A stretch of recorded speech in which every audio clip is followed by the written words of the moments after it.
काँग्रेसचे आंदोलन चांगलंच आक्रमक झालेलं आहे। आपण बघू शकता की मोठ्या संख्येत जे आहे ते काँग्रेसचे पदाधिकारी यांना जे आहे ते अटक सत्र जे आहे सुरू आहे। हेमंत बिस्वा यांच्या विरोधात जे आहे ते नागपुरात आंदोलन सुरू होता आणि गनामी कावा पद्धतीने जे आहे ते युवक काँग्रेसच्या कार्यकर्त्यांनी जे आहे ते आंदोलन केलेले आहेत। आपण बघू शकता की मोठ्या संख्येने जे आहे ते काँग्रेसचे कार्यकर्ते हळूहळू जमायला सुरुवात झाली होती। सुरुवातीला जे आहे ते काही काळ जे आहे कार्यकर्त्यांनी पाठ दाखवली होती, मात्र गनामी कावा करीत जे आहे ते संपूर्ण युवक काँग्रेसचे कार्यकर्ते एकत्रित झाले आणि जे हेमंत बिस्वा यांच्या जे पोस्टर जाळण्यात आला। पोलीस जे आहे ते संपूर्ण आंदोलकांना जे आहे ते एका अर्थानं आंदोलन बंद करण्यासाठी आवाहन करतात, मात्र युवक काँग्रेसचे कार्यकर्ते जे आहेत ते चांगलेच आक्रमक झालेले आहेत। आपण बघू शकता की मोठ्या आपल्यासोबत कपिल डोक्या, काय सांगाल दादा, काय आंदोलन?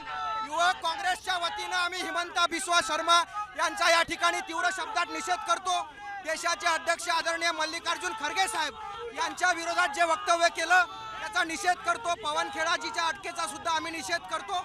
युवक काँग्रेस ही रस्त्यावरची लढाई लढण्यासाठी सज्ज आहे। आपण बघू शकता की मोठ्या संख्येनं जे आहे ते युवक काँग्रेसचे कार्यकर्ते जे आक्रमक झाले चित्र सध्या या घडीला बघायला मिळत आहे आणि संपूर्ण कार्यकर्ते जे रस्त्यावर बसले जे आहेत ते हेमंत बिस्वा यांच्या जे आहेत ते एका अर्थाने निषेध व्यक्त करत असताना आपल्याला दिसत आहे। पोस्टर जे हातात असताना दिसत आहेत। कॅमेरामॅन मंगेश मोहितेसह तेजस मोहतुरे, जय महाराष्ट्र न्यूज, नागपूर।